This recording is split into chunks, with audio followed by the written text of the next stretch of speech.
আপনার শোনেন তো, একই গাছের কলা, এক গামলায় শোঁচাওয়ালা, এক গামলায় ছিলা। ঘোড়াদা ভারত গেলে খরিদ্দার কোন কলার দাম করবে? কে ভাই, শোঁচাওয়ালা কত করে কেজি ভাই? তো এখন কলালা বলতেছে, ভাই রে একই গাছের রে, একই গাছের রে, তো শিলা কলার দাম করিস না কেন? তখন খরিদ্দার বলতেছে, ভাই শিলা কলা আমি খাই না। তখন কলালা বলতেছে, তুই কি কলা শোঁচা সহ খাস? আমি শিলাই খাই। তো আগে থাকাই শিলা আছে, খালি নিবি আর খাবি।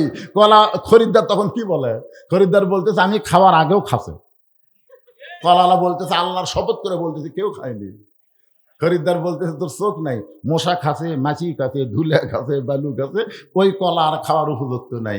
বেপর্দা নারী যারা, শিলা কলার মতন তারা। এই জন্য আমার মায়েরা যারা পর্দার অন্তরে একটু মনোযোগে শুনবেন। আল্লাহ কোরআনে বললেন, অকরনা ফি বুয়ুতিকুন্না ওয়ালা তাবাররাজনা তাবাররুজাল জাহিলিয়াতিল উলা।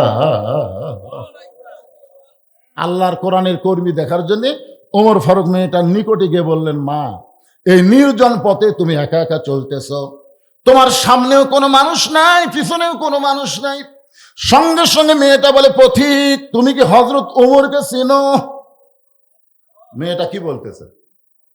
ওমরকে বলতেছে পথিক। পথিক মানে রাস্তা দিয়ে যাই চলে, তা কি কয়? পথিক, তুমি কি হযরত ওমরকে চেনো? হযরত ওমরকে যদি তুমি চিন্তা, তাহলে এরকম বেয়াসাইদা কথা বলতা না।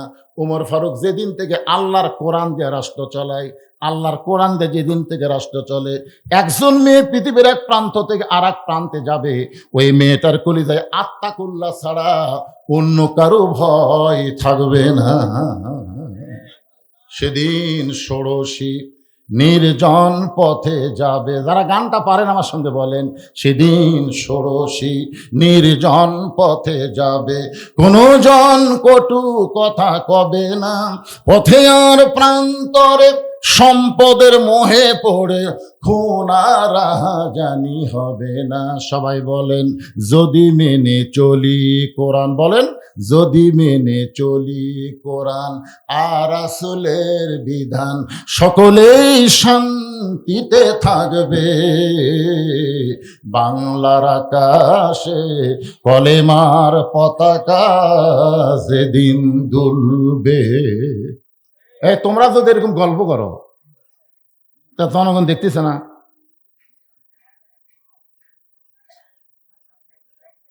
কি ভাই, আমার কথা কি বুঝতে পারতেছেন?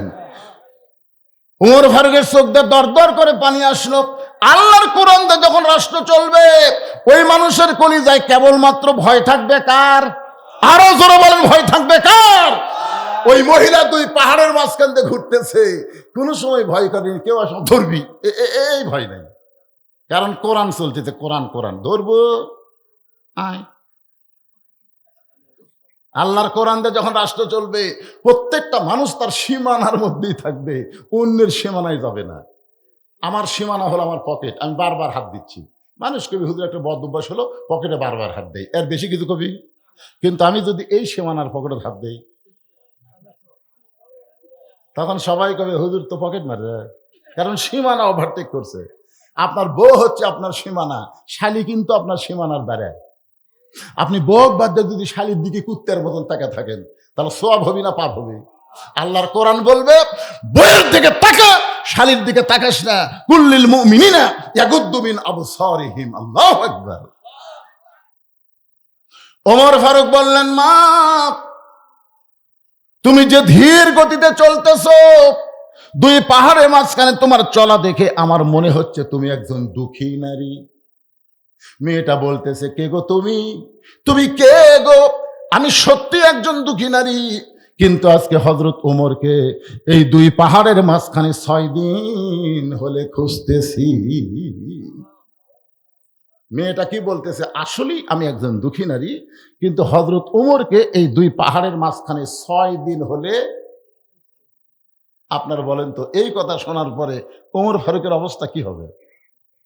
কারণ আল্লাহর কোরআন দিয়ে যখন রাষ্ট্র চলবে, তখন নেতা খোঁজা লাগবে না, নেতারাই তখন দুঃখী মানুষকে খুঁজে বেড়াবে। ধরে এখন কথা কর না কেন ভাইজান? আমাদের বাংলাদেশে কোরআন না থাকার কারণে নেতারাও খোঁজে ভোটের আগে। ভোটের আগে কিন্তু নেতারা আপনাকে খুঁজবি, খুঁজবি না? আমার কাহাল 5 ফিরে এক নেতা গাড়ি নিয়ে যাচ্ছে, এক ফকির আসতেছে রাস্তা দিয়ে। তো নেতা ড্রাইভারকে বলেছে ব্রেক কর, ব্রেক কর। তো ড্রাইভার বলছে স্যার কোনো মানুষজন নাই, ব্রেক করবো কেন? বলে ওই যে আসতেছে। ড্রাইভার কয় এটা ফকির স্যার। আরে পাগলা, ভোটের আগে ফকির থামা। যে গাড়ি ব্রেক করছে নেতা গাড়ির থেকে নামে ফকির সালাম দেয়, আসসালাম আলাইকুম চাচা, আসসালাম আলাইকুম চাচা। ফকির খেলে চারদিকে তাকাই। নেতা বলে চাচা চারিদিকে তাকান কেন? বলে কাক সালাম দেবো বাবা? সেই জন্য দেখ, হ্যাঁ আপনাকে সালাম দেই, আমি ভিক্ষা করে খাই। ভোটের আগে আপনিও তো মরতে শালার নেতা রে। ভোটের আগে হারে সালাম দিয়ে জনগণকে ধোকা নিয়ে ভোট পাবে, নেতা আর থাকবে না বগুড়ায়, ঢাকায় চলে যাবে। মাঝে মধ্যে নেতা বসন্তের কুকিলের মতন বেড়াবার আসবে, স্যামসের অত্যাচারে নষ্ট করে খাই। জাকাতের টাকা আমি খাই না ভাই, তুই অন্য দরজার যা। আমার এক দাদা ছিল, গ্রামের সব লোক মুরব্বী দেখে তাকে ইফতার করাবার চাই, কিন্তু আমার দাদা কয় মরে যাবো কিন্তু কারো বাড়িতে ইফতার করা সব দেওয়া পারবো না। তা আমি একদিন দাদাকে বললাম, দাদা আপনি যদি কারো বাড়িতে ইফতার করেন তাহলে সবের কমতে হবে না। তুই নতুন মলবি হয়ে ফতো দিস না তো, কষ্ট করে ওজা থাকছি, দরকার পানি খাই ইফতার করবো রে, কিন্তু পরের বাড়িতে আমি ইফতার করা সব দেওয়ার পারবো না। বুঝানি যায়নি। তো বাংলাদেশের কিছু মুসলমান জাকাতকে এইরকম ভয় করবে, ধরে কার কথা ঠিক কিনা? দরজা বন্ধ করে দিছে, উনি আর জাকাত দেয়নি, আর এক দরজাত গেছে, একই অবস্থা। এক ব্যাগ টাকা নিয়ে 7 দিন ধরে ঘুরিছে, একটা গরিবও দরজা খোলেনি। ধনী কান্দার কয় আল্লাহ, ধনী না হয়ে যদি গরিব হতাম, কোরআনের আইন যখন চলবে ধনী হওয়ার চাইতে গরিব হয় ভালো, দরজা খুলে বসে থাকবো, টাকা আমাকে দিয়ে দেবি, আর আমি দিবার চাই, এখন দরজা বন্ধ করতেছে, কি বিপদে পড়লাম। 7 দিন ঘোরা ঘোরা যখন গরিব পাইনি, মনের দুঃখে মরুভূমিতে গেছে, যাই দেখে একজন বস্তা মাথার দিয়ে ঘুম পাড়তেছে। বেগাল মনে করছে যাকবারে গরিব পাওয়া গেছে, আসসালাম আলাইকুম। বস্তালা লাভ ধরে আলহামদুলিল্লাহ। ব্যাগওয়ালা বলে ভাই আপনাকে সালাম দিলাম, আপনি আল্লাহর শুকরিয়া আদায় করলেন, ও আলাইকুম আসসালাম কোথায়? তখন বলতে ভাই রে 1 বস্তা টাকা লিয়া 15 দিন হলে ঘুরতেছি রে, গরিব পাচ্ছি না। তো দেখে আমার গরিব মনে হচ্ছে, এই জন্য বস্তাটা তো দিবার চাই, লিয়ে যেত। আমি ঘুরি 7 দিন, তুমি ঘুরো 15 দিন, তাহলে গরিব গেল কোথায়? যাকাত ভিত্তিক অর্থনীতি যখন চালু হয়ে যাবে, সুদকে যখন বাংলার জমিনে কবর দেওয়া হবে, তখন আল্লাহ রহমত আর বরকতের দরজা খুলে দিবে। ধরে কোন কথা ঠিক? কি ভাবতেছেন আলুর দাম বেশি নেবেন দেখে সব টুরুচ্ছেন কি? সেই সময় তো দাম ভালোই আছিল, বেচেন নি কেন? আরো নিমো, আরো নিমো, আল্লাহ একেবারে চুবরা মারবো। ধরে কোন কথা ঠিক না?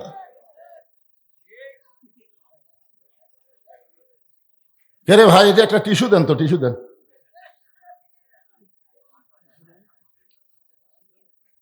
এটা কি টিস্যু?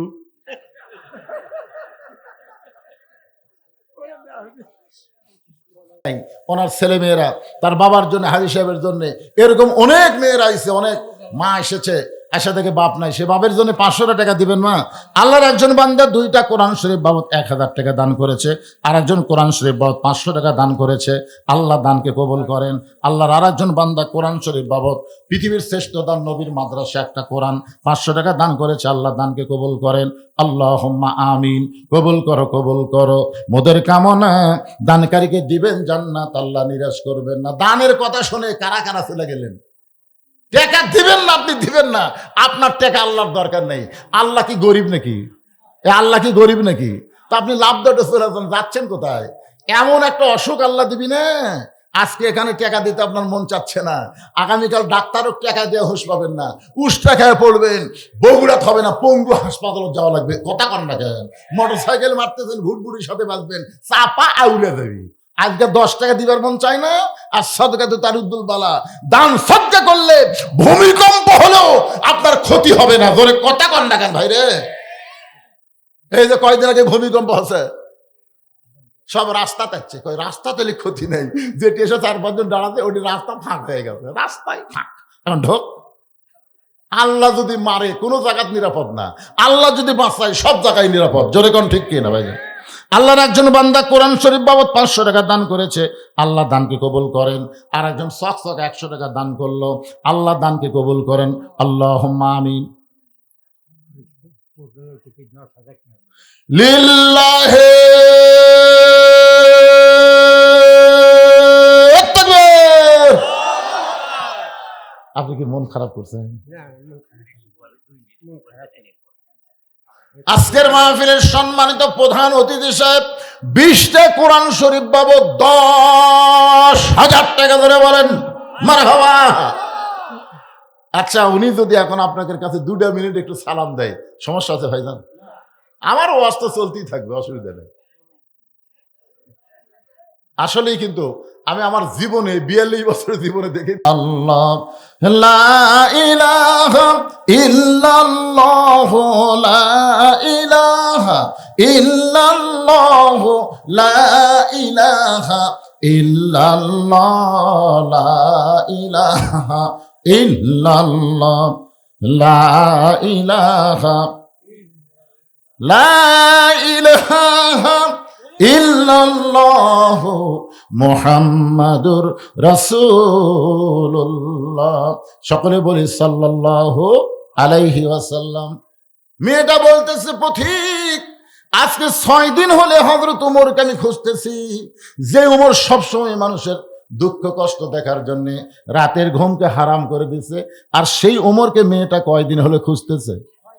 ওমরের চোখ দিয়ে দর দর করে পানি পড়তেছে। মা, কি দুঃখ তোমার মনে, যে দুঃখ নিয়ে তুমি ওমরকে খুঁজতেছ? মেয়েটা বলতেছে, পথিক রে, আমার ভিতরে যেই দুঃখ আমি দুনিয়ার সাধারণ কোনো মানুষকে বলবো না, আমি বলবো হযরত ওমরকে। ওমর ফারুক বলতেছে, মা তুমি মনে হয় পাগলি হয়ে গেছো। ওমর হচ্ছে অর্ধ পৃথিবীর খলিফা। সেই ওমরকে তুমি যদি পাবার চাও, বঙ্গভবনে যাও, সংসদ ভবনে যাও, রাষ্ট্রীয় ভবনে যাও, এই 2 পাহাড়ের মাঝখানে ওমরকে খুঁজতেছো। ওমর কি উঠ দুম্বা? সঙ্গে সঙ্গে মেয়েটা বলে, পথিক আল্লাহর কোরআন দিয়ে যখন রাষ্ট্র চলবে তখন নেতা খোঁজা লাগবে না, বরং নেতারাই দুঃখী মানুষকে খুঁজে বেড়াবে। সরাল্লাহ কর না খান। আরে সবাই ঘুম পাড়ে। ওমর ফারুক রাতের অন্ধকারে দেখতে পায় মদিনার মরুভূমির মধ্যে তাঁবু টাঙ্গাইছে। তাঁবুর মধ্যে 2টা বাচ্চা খালি মা মা বলে কাঁদতেছে, আর মা বলতেছে, গোস্ত সিদ্ধ হলেই তোমাদের খাবার দিব, গোস্ত সিদ্ধ হলেই তোমাদের খাবার দিব। ওমর ফারুক চিন্তায় পড়ে গেলেন। দুম্বার গোস্ত হলে বড় জোর 1 ঘন্টা লাগবে, উটের গোস্ত হলে বড় জোর 8 ঘন্টা লাগবে। এত গভীর রাত হয়ে গেল, এখন পর্যন্ত গোস্ত সিদ্ধ হয় না। এই মায়ের কলিজায় কি সন্তানের দয়া নাই? তাঁবুর নিকটে গিয়ে ওমর ফারুক লোকমাতে বললেন, মা তোমার 2টা সন্তান ক্ষুধার জ্বালায় কান্দে, এখন পর্যন্ত তোমার গোস্ত সিদ্ধ হয় না। এই গভীর রাত্রে তোমার গোস্ত সিদ্ধ হয় না, মা তুমি কি গোস্ত সিদ্ধ করো? মেয়েটা বলে, পথিক আমার বাড়ি হলো ইয়ামিন দেশে। আমি শুনতে পাইলাম মদিনার খলিফা ওমর অত্যন্ত ভালো মানুষ। ইয়ামিন থেকে আমার 2টা এতিমকে নিয়ে আমি ওমরের দরবারে যাবার চাইছিলাম, কিন্তু বিকেলবেলা মানুষের এত ভিড়, আমি একটা মেয়ে মানুষ আমার এতিমকে নিয়ে ওমরের দরবারে যাবার পারলাম না। সিদ্ধান্ত নিয়েছি আগামীকাল সকালবেলা আমি ওমরের দরবারে যাব। এখন রাতের বেলা কোথায় থাকবো? এই মরুভূমির মধ্যে তাঁবু টাঙ্গাইয়া আমার 2টা এতিম বাচ্চাকে বুকের মধ্যে নিয়ে আমি ঘুমাবার চাই, কিন্তু আমার 2টা এতিম বাচ্চার পেটে এত খিদা লাগছে, ক্ষুধার জ্বালায় বাচ্চা 2টা খালি বারবার কাঁদতেছে। আমি শুধু এদের সান্ত্বনা দেওয়ার জন্য পাতিলে পানি আর পাথর দিয়া নিশাগুন জ্বালায় বলতেছি, বাবা গোস্ত সিদ্ধ হলেই তোমাদের খাবার দিব। আমি মনে করেছিলাম এই সান্ত্বনার বাণী শুনতে শুনতে আমার 2টা সন্তান ঘুমায় যাবে, কিন্তু এদের পেটে এত খিদা যার কারণে চোখের মধ্যে ঘুম ধরতেছে না, বারবার শুধু খাবার জন্য কান্দে। পথিক রে, আজকে রাত এত বড় হয়ে গেছে, আমার মনে হয় রাত আর সকাল হবে না। আমার 2টা সন্তান হয়তো ক্ষুধার জ্বালায় আর বাঁচতে পারবে না। সঙ্গে সঙ্গে ওমর ফারুক বললেন, মা তুমি একটু ধৈর্য ধরো মা, ওই পানি পাথর সিদ্ধ না করে বরং তুমি তোমার বাচ্চাকে আদর করো। এই কথা বলে হযরত ওমর 1 দৌড় মারলেন বাইতুলের মালের দিকে। দরজাত গিয়ে বলে, আসলাম তাড়াতাড়ি দরজা খুলে দে। আসলাম দরজা খুলে দিলে বলতেছে, আমিরুল মুমিনিন কি করব? বড় একটা খাবার বস্তা আমার মাথায় তুলে দে। আসলাম বলতেছে, আপনি হুকুম করেন, আমি চাকর বস্তা নিয়ে কোথায় যাওয়া লাগবে বলেন। ওমর ফারুক বলে, আসলাম রে, একজনের পাপের বোঝার একজন কোনোদিন মাথায় টানবে না, দে আমার মাথায় উঠায় দে। অউলিল আমরি মিনকুমকে মানতে গিয়া আসলাম খাদ্যর বস্তা ওমর ফারুকের মাথায় তুলে দিলেন। ওমর ফারুক বস্তা নিয়ে এত জোরে দৌড় মারতেছেন, পিছন দিক থেকে আসলাম চিল্লায় বলে, আমিরুল মুমিনিন, আপনি দৌড়ে গিয়ে পড়ে যাবেন, আপনার কষ্ট হবে। ওমর ফারুক বলে, আসলাম রে, নির্দিষ্ট সময়ে যদি পৌঁছতে না পারি, এই ওমরকে আল্লাহ জাহান্নামের আগুনে পুড়ায় ফেলবে। আত্তাকুল্লাহ হাক্কা তুকাতিহি কারে কয়। খাদ্যের বস্তা নিয়ে তাবুর নিকটে গিয়ে বললেন, মা, তোমার সন্তান দুইটাকে জীবিত আছে বলে এখনো জীবিত আছে, তাহলে তাড়াতাড়ি রুটি আর হালুয়া তৈরি করো। মহিলা রুটি আর হালুয়া তৈরি করে যখন ওমর ফারুকের হাতে দেয়, ওমর ফারুক দুইটা এতিম বাচ্চাকে দুই উরাতের উপরে নিয়ে উঠিয়েছে, হালুয়া নিয়ে যখন মুখের মধ্যে দেয়, দুইটা বাচ্চা মুসকি মুসকি হেসে তাকায় দেখে ওমরের চোখটা দর দর করে পানি পড়তেছে। দুইটা বাচ্চা হাত দিয়ে চোখের পানি মুছে দে, বলে, কে গো তুমি? বাবার দরদ নিয়ে তো রাত্রে আমাদেরকে খাওয়াও, এরপরও তুমি এমন করে কেন কাঁদতেছো? ওমর ফারুক বলে, আল্লাহ, এই অধমকে জাহান্নামের আগুন থেকে তুমি বাঁচায় দাও। মহিলা বলতেছে, কে গো আপনি? ভালো মানুষের কথা শুনেছি, কিন্তু মানুষ এমন ভালো হয় কোনোদিন আমি দেখি নাই। আপনি জাহান্নামের আগুন থেকে বাঁচার জন্য কেন কাঁদতেছেন? আপনি শুনে নেন, আল্লাহ ওমরকে মদিনার খলিফা না বানায়া আপনারা যদি মদিনার খলিফা বানাইতো, আমি একজন দুঃখিনী মেয়ে বলতেছি, এই মদিনা যেন আল্লাহর জান্নাত হয়ে যেত। যে ওমর কষ্ট করে মানুষের দুঃখ কষ্ট দেখে, সেই ওমরকে মেয়েটা কয়দিন হলে খুঁজতেছে, ধরে কোন কয়দিন, 6 দিন হলে খুঁজতেছে। আর মেয়েটা বলতেছে, পথিক রে, আর একটা দিনের মধ্যে যদি আমি ওমরকে দেখা না পাই, তাহলে আসল জায়গায় বিচার দিব। আপনারা বলেন তো আসল জায়গা কোনটা? আরো জোরে বলেন। হাসিনা 15.5 বছর যে কষ্ট দিয়েছে বাংলার প্রকৃত মুসলমানকে, এই মুসলমানেরা কিন্তু কোর্ট কাছারির মধ্যে কোনো বিচার পায়নি। ধরে কোন কথা ঠিক কিনা? বিচার হয়েছে হাসিনার কথা মতো। তখন প্রত্যেকটা মানুষ তাহাজ্জুদের নামাজ পড়ে আল্লাহর কাছে ফরিয়াদ করে বলেছে, আল্লাহ, যেই মানুষটা 3 বারের মতন প্রধানমন্ত্রী, দেশনেত্রী খালেদা জিয়া, যিনি এতিমদের একটা টাকাও মারে নাই, বিনা দোষে তাকে জেলখানার মধ্যে বন্দি করেছে, অসুস্থ হয়েছে, বিদেশের মাটিতে চিকিৎসা করবার দেয় নাই, আল্লামা সাইদি হুজুরকে জেলের মধ্য থেকে বের করে হাসপাতালে হত্যা করা হয়েছে, এরকম নানা রকম কষ্ট দেওয়ার পরে মানুষ দেখলো বাংলাদেশের কোর্ট কাছারি তার বিচার দেওয়া যাবে না, আসল জায়গায় বিচার দিছে। আল্লাহ কয়, এইবার আর খাতির নাই, তুই 41 সাল লাগবে না, 24 সালের 5ই আগস্টে ঘাড় ধরে বাড়ি করে দিব। ধরে কোন কথা ঠিক কি না? ধরে বলেন ঠিক। তাহলে বিচার দেওয়া লাগবে কোথায়? আসল জায়গায়। মেয়েটা বলে, পথিক, আর একটা দিনের মধ্যে যদি ওমরকে আমি দেখতে না পাই, তাহলে আসল জায়গায় বিচার দিব। ওমর ফারুক হাঁটু গেড়ে বসে বলতেছে, মা, তুমি যে ওমরকে 6 দিন হলে খুঁজতেছ, আমি হইলাম সেই ওমর। মেয়েটা আল্লাহর শুকরিয়া আদায় করে বলতেছে, আমার ইমানের বিজয় হয়েছে, কারণ আমি সময় নিয়েছিলাম 7 দিন। ধরে এখন কয়দিন? কিন্তু 6 দিনের মধ্যে পেয়ে গেছি, আমার ইমানের বিজয় হয়েছে। ইয়া আমিরুল মুমিনিন, তাহলে আপনি চোরের মতন একা একা ঘুরতেছেন, আপনার কি চামচা নাই? একটু মনোযোগ দিয়ে শোনেন।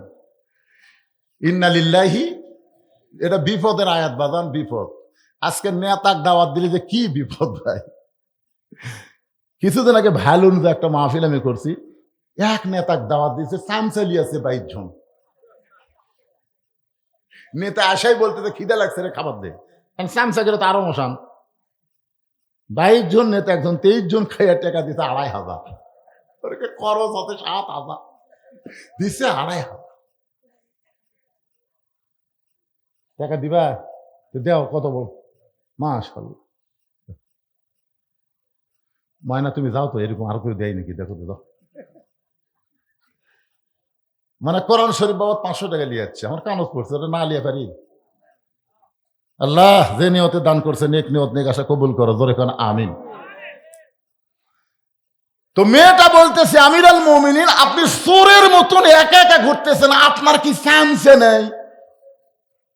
বাংলাদেশের মতো খলিফা তার কেউ নেই, চৌকিদারও নেই, পুলিশও নেই, র্যাবও নেই, আর্মিও নেই। আল্লাহ কোরআনে বললেন, ইন্নামাল মুমিনুনা আল্লাযীনা ইযা যুকিরাল্লাহু ওয়াজিলাত কুলুবুহুম ওয়া ইযা তুলিয়াত আলাইহিম আয়াতুহু যাদাতুহুম ঈমানা ওয়া আলা রাব্বিহিম ইয়াতাওয়াক্কালুন। কি বুঝলেন? মেয়েটা যে ওমর ফারুককে প্রশ্ন করছে, এই প্রশ্নের উত্তর এই আয়াতের মধ্যে আছে। এই আয়াতের মধ্যে আছে, আমি বলতেছি। আচ্ছা, কতগুলা মেয়ে মানুষ এখন এই দলে এদিক মেয়ে মানুষ কোন জায়গায় বসেছে? তারা বেড়ায় কে? মানে এত রাত্রে মেয়ে মানুষ বেড়ায় কেন? মরদ মানুষ মাঝে মধ্যে চাটা খাবার খায়, কিন্তু মেয়ে মানুষ কি মাঝে মধ্যে চা খায়?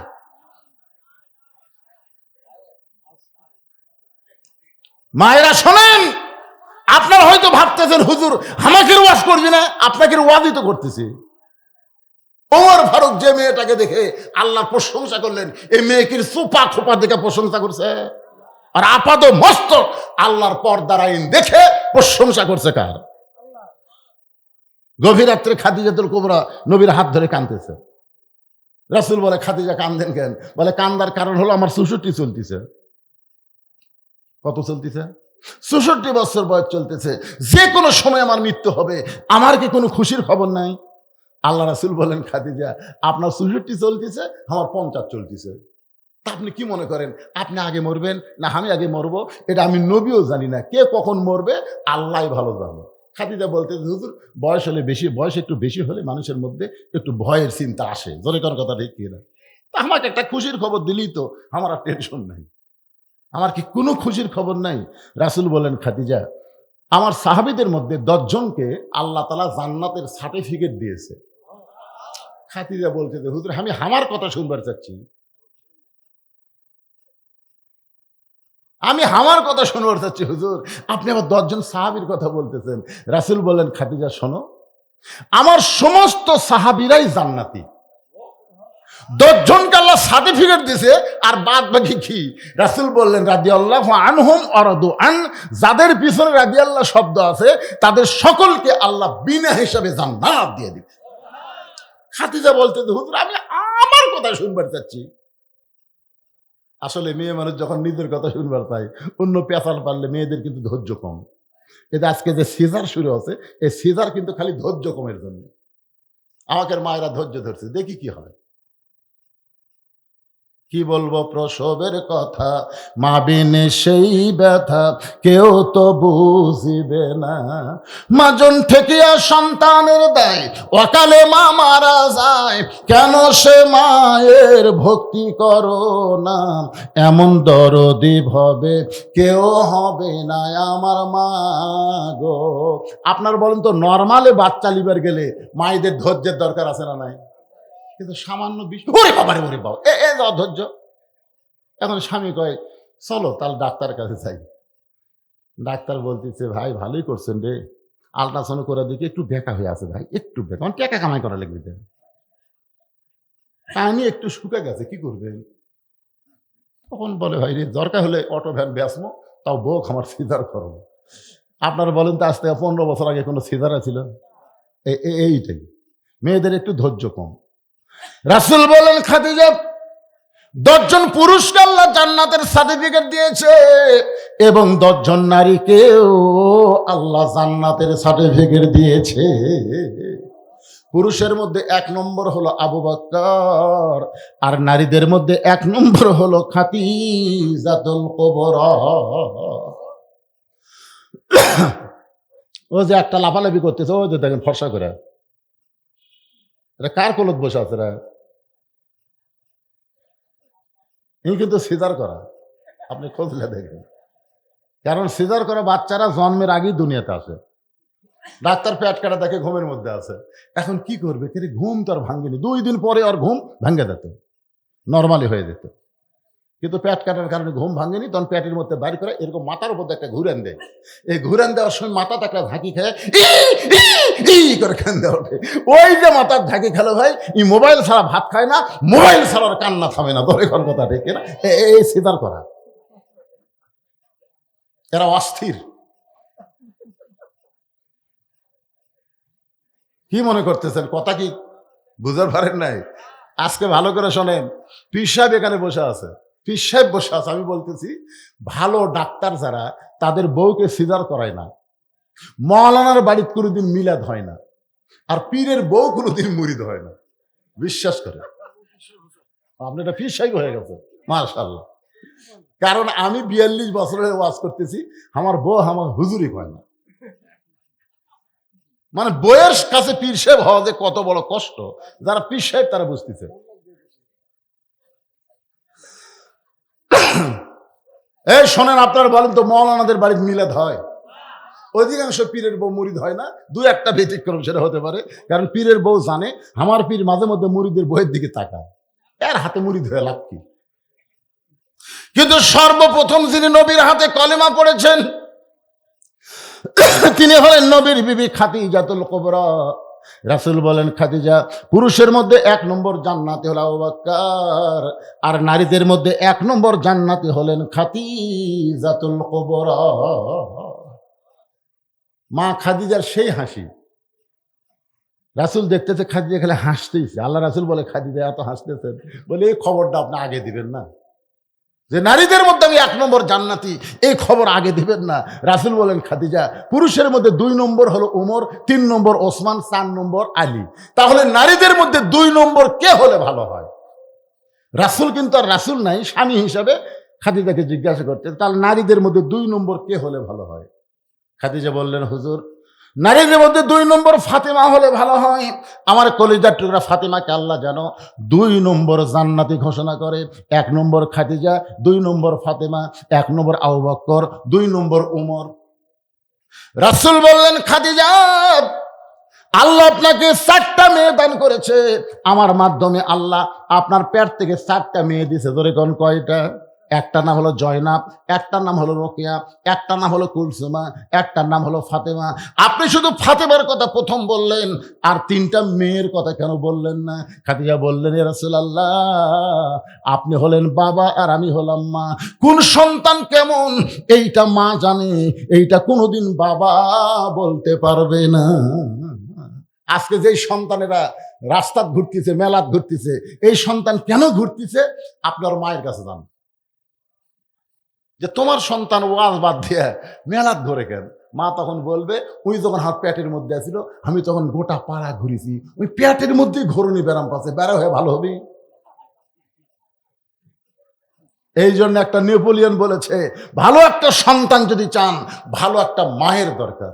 খাদিজা বললেন, এ রাসূলুল্লাহ জয়নাব জন্মগ্রহণ করেছে, রোকেয়া জন্মগ্রহণ করেছে, কুলসুমা জন্মগ্রহণ করেছে, আমি সব বলতে পারি কি কোন সন্তান কিভাবে জন্মগ্রহণ করেছে, কিন্তু আমার ফাতেমা যখন জন্মগ্রহণ করলো, আমি তখন দেখি ফাতেমা 2টা হাত দিয়া তার ইজ্জত পর্যন্ত ঢেকে দুনিয়াতে আইছে, আমি মা হইয়াও পর্যন্ত তার ইজ্জত দেখতে পারি নাই। এই কারণে আল্লাহ যেন ফাতেমাকে ২ নম্বর ঘোষণা করে। আল্লাহ নবী খাদিজার কপালে একটা চুমা দিয়ে বলেন, খাদিজা আপনার ফাতেমা তো জান্নাতি নয়, আপনার ফাতেমা তো জান্নাতি নয়, আপনার ফাতেমা তো জান্নাতি নয়। 3বার নবী যখন বললেন ফাতেমা জান্নাতি নয়, সঙ্গে সঙ্গে খাদিজা নবীর মুখে হাত দিয়ে বললেন, ইয়া রাসূলুল্লাহ আমার ফাতেমা যদি জান্নাতি না হয় তাহলে ফাতেমা কি? রাসূল বললেন, ফাতেমা হলো জান্নাতি নারীদের নেত্রী। যেই মাত্র বলেছে ফাতেমা হলো জান্নাতি নারীদের নেত্রী, সঙ্গে সঙ্গে খাদিজা বলে, ইয়া রাসূলুল্লাহ সর্বপ্রথম ঈমান গ্রহণ করলাম, আমার যত সম্পদ আছে সব আমি আল্লাহকে দিয়ে দিলাম। এরপর আল্লাহ তাআলা আমাকে 1 নম্বর জান্নাতি ঘোষণা করলো, আর আমার পেটের মেয়েকে খাতুনে জান্নাত ঘোষণা করলো, জান্নাতি নারীদের নেত্রী ঘোষণা করলো। ওগো নবী, ফাতেমার ভিতরে এমন কি আমল আছে যে আমল করার কারণে আল্লাহ তাকে জান্নাতি নারীদের নেত্রী ঘোষণা করলো? যতক্ষণ পর্যন্ত আপনি না বলবেন আমি খাদিজা আপনার হাত ছাড়বো না। ওগো আল্লাহ নবী, কোন আমলের কারণে ফাতেমাকে আল্লাহ খাতুনে জান্নাত ডিগ্রি দিল? এটা নারী হিসাবে আমি খাদিজার শোনা বড় দরকার। খাদিজা যদি শুনতে চায় কোন আমলের কারণে ফাতেমাকে আল্লাহ খাতুনে জান্নাত ডিগ্রি দিল, যে সমস্ত মেয়েরা পর্দার মধ্যে বসে আছে এদের শোনার দরকার আছে না নাই? একটা মেয়েও যেন আর না দেখি বেড়ানা। আচ্ছা শোনেন, ফাতেমার সাথে জান্নাতে যাবেন, আপনারা কি বকরি চড়ানা ফাতেমা হোসেন? ঘাস কাটা ফাতেমা, আলু লাগান ফাতেমা। ফাতেমা এখন আলু লাগায়, ফাতেমা এখন বকরি চড়ায়। এটা কোন ফাতেমা? একটু মনোযোগ দিয়ে শুনবেন। ইজাব আসাবাতুহুম মুসিবাতুন ক্বালু, সকলে পড়েন ইন্না লিল্লাহি ওয়া ইন্না ইলাইহি রাজিউন। আল্লাহু আকবার বলেন। আয়াতটার কথা কি খেয়াল আছে? বিপদ আপদ মুসিবত যখন আসবে তখন তোমরা ইন্না লিল্লাহ বলবা। এই হুকুম কার? বর্তমানে আমাদের বাংলাদেশে বিপদ আছে না নাই? সবচেয়ে বড় বিপদ হলো মানুষ কোরআনের ওয়াজ শুনবে কিন্তু কোরআন মোতাবেক চলবে না। এটাই হলো মুসলমানের ঈমান আমলের মধ্যে সবচাইতে বড় বিপদ। জোরে কোন সবচাইতে বড় কি? যে কোরআনকে আল্লাহ লক্ষ্য করে বলেছেন অনুনাজ্জিলু মিনাল কুরআনি মা হুয়া শিফাউ ওয়া রাহমাতুল লিল মুমিনিন। আপনারা বলেন তো কোরআন মুমিনদের জন্য গজব না রহমত? এই কথা কোন গজব না রহমত? এই কোরআনকে নাজিল করা হয়েছে মুমিনদের জন্য যাবতীয় রোগ মুক্তি এবং রহমত স্বরূপ। আর সেই কোরআন থেকে ইন্না লিল্লাহর কথা বলতে দি ভাইজান একটু মনোযোগ দিয়ে শুনতে হবে। ওমর ফারুক বললেন, মা তুমি যে আমাকে 6 দিন হলে খুঁজতেছ, কি দুঃখ নিয়ে খুঁজতেছ? সেই দুঃখের কথা এখন আমি শুনতে চাই। মেয়েটা বলে, আমিরুল মুমিনিন, আমার জীবনের সবচেয়ে বড় দুঃখ হলো আমি 6 বছর বয়সে ঈমান গ্রহণ করেছি। শুধুমাত্র ঈমান গ্রহণ করার অপরাধে 12 বছর আমি জেলখানায় বন্দি জীবন কাটাইছি। সকালবেলা 3টা করে চাবুক মারছে, বিকালবেলা 3টা করে চাবুক মারছে। আমার দেহের এমন কোনো জায়গা নাই যেই জায়গায় চাবুকের আঘাত লাগে নাই। আমার একটাই মাত্র অপরাধ, আমি 6 বছর বয়সে ঈমান গ্রহণ করছি। ঈমানের কলেমা পড়িনি, ঈমান গ্রহণ করছি।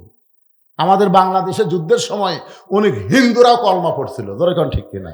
এই যে মুরব্বী কর করবে আমাদের পাঁচপির এলাকায় অনেক হিন্দু, তখন দাসপাড়া, একটা পাড়ার নামই হলো দাসপাড়া। তো পাকিস্তানের পাঞ্জাবি আর্মি দেখলি তারা বলতো লা ইলাহা ইল্লাল্লাহ, লা ইলাহা ইল্লাল্লাহ, লা ইলাহা ইল্লাল্লাহ। তা আর্মিরা বলতো বিলকুল ঠিক হয়, ঠিক হয়, বিলকুল ঠিক। 9 মাস পরে যখন দেশ স্বাধীন হলো তখন এক হিন্দু আমাকে বললো, বাবা মুসলমানের কলমার দাম আছে রে। তা আমি কল, আপনি হিন্দু হয়ে কেমনে বুঝলেন? বলে এই কলমা মুখত থাকার কারণে আর্মির গুলির থেকে বেঁচে গেছি পারে, এই কলমা খালি মুখত থাকার কারণে। আমি বললাম, দাদা কলমা শুধু মুখে রাখার কারণে যদি আর্মির গুলি থেকে বাঁচেন, এই কলেমা কলিজার মধ্যে জায়গা দেন, জাহান্নামের আগুন থেকে আল্লাহ বাঁচায় দিবে। ধরে কোন কথা ঠিক কি না ভাইজান? ঈমানের কলেমা খালি পড়লে হবে না, ঈমানকে গ্রহণ করা লাগবে। ঈমানকে গ্রহণ করা সম্পর্কে রাসূল বলেছেন, ইকরার বিল লিসান, তাসদিক বিল জানান, আমল বিল আরকান, এরই নাম হলো ঈমান। মেয়েটা বলতেছে, আমিরুল মুমিনিন, আমি যেই দেশের জেলখানায় বন্দী ছিলাম, এই মনোযোগ দিয়ে শোনো, যেই দেশের জেলখানায় বন্দী ছিলাম ওই দেশের নাম হলো রোম দেশ। ধরে কোন কি দেশ? ওই দেশের সবাই হলো খ্রিস্টান। ওই খ্রিস্টানদের দেশে আমি মুসলমান হয়েছিলাম।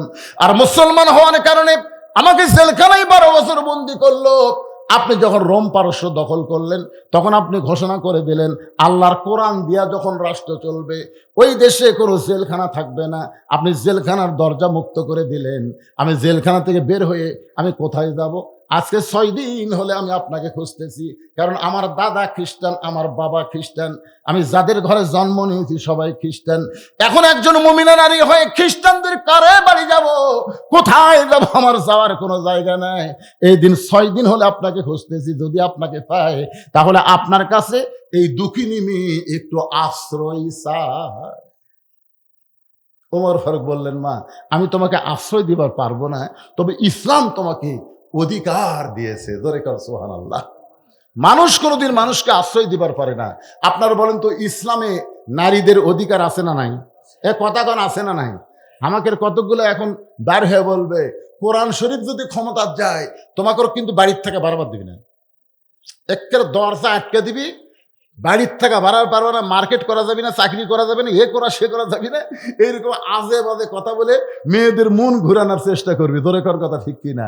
আজকে মায়েরা শোনেন, আল্লাহর কোরআনের আইন যখন চালু হবে আপনারাই সবচাইতে ন্যায্য অধিকার পাবেন। ধরে কর কথা ঠিক কিনা? মেয়েদের অধিকার ইসলামে আছে না নাই? এক সময় নারীদের কোনো অধিকারই ছিল না, আল্লাহ রাসূল এসে নারীদের অধিকার দিয়েছে। আপনারা জানেন আগে জীবন্ত মেয়েকে কবর দিত, এ ওয়াজ আপনারা শুনেননি? আমি সে ওয়াজ আজকে করতেছি না, কিন্তু শুনেছেন তো কি একটা নারীদের অবস্থা ছিল। সেখান থেকে ইসলাম এসে বলল, হুন্না লিবাসুল্লাকুম ওয়া আনতুম লিবাসুল্লাহ হুন্না। নারী হলো স্বামীর, বিবি হলো স্বামীর পোশাক, স্বামী হলো বিবির পোশাক, মানে সমান সমান। জোরে কোন সুবহানাল্লাহ। এক সময় নারী যখন মা হবে তখন ইসলাম বলে দিল মায়ের পায়ের তলে সন্তানের জান্নাত। সুবহানাল্লাহ কন না কেন? স্বামীর পায়ের তলে বইয়ের জান্নাত, এটা কিন্তু ভুয়া কথা। আমরা ছোটবেলায় বহু বক্তার ওয়াজ শুনছি, স্বামীর পায়ের তলে বইয়ের জান্নাত, এটা ভুয়া। কোন মরদ মানুষের পায়ের তলে জান্নাত নাই, জান্নাত আছে মেয়ে মানুষের পায়ের তলে, সে মেয়ে যদি মা হয়। তাহলে আপনারা বলেন তো ইসলামে মায়ের দাম বেশি না বাপের দাম বেশি? কথা কয় না, মায়ের না বাপের? মেয়ের দাম বেশি না ছেলের দাম বেশি? আল্লাহ রাসূল বলেছেন বাজার থেকে কোনো মিষ্টি কিনলে খবরদার ছেলের হাতে দিবা না, মেয়ের হাতে দিবা। কার হাতে দিবা? এখন বাজার থেকে আপনি 6টা মিষ্টি কিনছেন, কেন মেয়ের হাতে দিচ্ছেন, মেয়ে গুনতেছে আব্বা এক, মা এক, ভাই এক, তাহলে 3 জন। ওই মিষ্টি বাড়তিছে, আব্বু তুমি 2টা লাও, মা তুমি 2টা লাও, ভাই বলতেছে তুই 2টা লে। তখন বাপ বলতেছে বাবা তুমি তো মিষ্টিটা 6টা ভাগ করে দিলে, আমাদের 3 জনকে তোমার খবর কি? আপনারা খালি আমার খাওয়া, আপনারা খালি আমার খাওয়া। সুবহানাল্লাহ কন না কেন? আপনি ভুল করে যদি ছেলের হাতে দেন, ছেলে মিষ্টির প্যাকেট খোলা বলতেছে আব্বু বাজারে কি আর কোনো মিষ্টি নাই? এই 6টা মিষ্টি কিনছো কেন? এই 6টা আমারই লাগবে, এই কয়ে ওই 6টা চলে গেছে, কাকু দেয়নি। আজকে বাপ মরে গেছে, বাপের সব সম্পত্তি বেটার লাই, বুনুক দিবারই চায় না। ধরে কোন কথা ঠিক কিনা? আবার অনেক বাবা সর্বনাশ করে হজ করবার যাওয়ার সময় সব সম্পত্তি বেটাক দেয়, মেয়ে থাকি দেয়। একটু মনোযোগ দিয়ে শোনেন, আল্লাহ রাসূল বলেছেন ফাতেমা হলো আমার কলিজার টুকরা, মেয়েদেরকে তোমরা সবচাইতে বেশি ভালোবাসবে, ছেলের চাইতে মেয়ের দাম বেশি। শুধু একটা জায়গায় মেয়েদের দাম কম, আর রিজালু কাওয়ামুনা আলান নিসা। আল্লাহ কোরআনে বলেছেন পুরুষেরা নারীদের উপরে থাকবে, এই একটা জায়গায় শুধু মেয়েদের দাম কম, পুরুষ থাকবে উপরে আর নারী থাকবে। কথা কয় না? এইটাই ওরা ধরে, এটা ধরে আর মিছিল করে নারী পুরুষের সমান অধিকার। কি মিছিল করে না? কেরে নারী পুরুষের সমান অধিকার চাও কে? তুমি যদি মেয়ে হও তোমার অধিকার বেশি, তুমি মা হলে তোমার অধিকার বেশি, খালি একটা জায়গাতে একটু। আমি ওয়াজ করতে বলেছি কি পদ্মা নদীর চরে জ্বালানি অস্থায়ী ঘর বানাতো, অস্থায়ী ঘর চাটাই দিয়ে, ওখানে ঘর বানায় মাছ ধরে বিক্রি করে। একদিন আল্লাহর কি কাম, উঠছে ঝড় এখানে বালু উঠতেছে, 1-1 ঘন্টা হয় ঝড় থামে না। জেলা স্বামী বলতেছে বউরে আমার পেশাবে লাগছে রে, কি করি? দরজা খোলা যাবে না, দরজা খুললে বালু এসে সব মেঘে দেবে। ঝড় না থামার কারণে জেলা বলতে স্বামী গো, বলতেছে ও বউ তাহলে আমি কাম করি ঘরের মধ্যে পেশাব করি। বউ বলে তুমি বড় মানুষ, ঘরে পেশাব করলে থাকা যাবে? হ্যাঁ বলতে ঝড় যে থামে না রে, খালি কিটকিট করতেছে। বউ বলে তাহলে কাম করো, তুই আর কান্দর চড়াও, কান্দর চড়া চাটাইয়ের ঘর তো, তোমার যন্ত্র মোতাবেক একটা স্যাপ করো। ওই বইয়ের কান্দে ছড়ে যন্ত্র মোতাবেক স্যাত করে পেশাব করছে, আলহামদুলিল্লাহ। 1-1 ঘন্টা হয় ঝড় থামে না। বউ বলে আমারও তো পেশাব বেরোলো। স্বামী বলতেছে ছিদ্র করাই আছে, তাহলে কান্দর চড়বা আর জাগা মতো কাম করবে। বউ স্বামীর কান্দর চড়ে পেশাব করে, পেশাব তো বেড়া যাই না, স্বামীর বুক ভিজা যায়। স্বামী চিল্লাবে এই কোন জায়গায় পেশাব করি, কোন জায়গায় পড়ে? বউ বলে মরার স্বামী জানো না, সব জায়গায় সমান অধিকার চলে না। ধরে কর কথা ঠিক কিনা? আপনারা বলেন তো সব জায়গায় সমান অধিকার চলে? মসজিদের ইমামতি করবে পুরুষ মানুষ, নারীরা ইমাম হবার পারবে? পারবে? তাহলে মসজিদের ইমাম যদি নারী হবার না পারে, সমাজের ইমামতিও নারী করবার পারবে না। এই একটা জায়গাত মুখ বন্ধ রাখলেন কেন? হাঁ কওয়া যাবে না? লিল্লাহে তাকবীর। ওমর ফারুক বললেন মা এখন তোমার বয়স কত? মেয়েটা বলতে আমিরুল মুমিনিন 6 বছর বয়সে ঈমান গ্রহণ করেছি, আর 12 বছর জেলখানায় বন্দি জীবন কাটাইছি। হিসাব করে দেখলাম 6 আর 12 মিল আমার 18 বছর বয়স।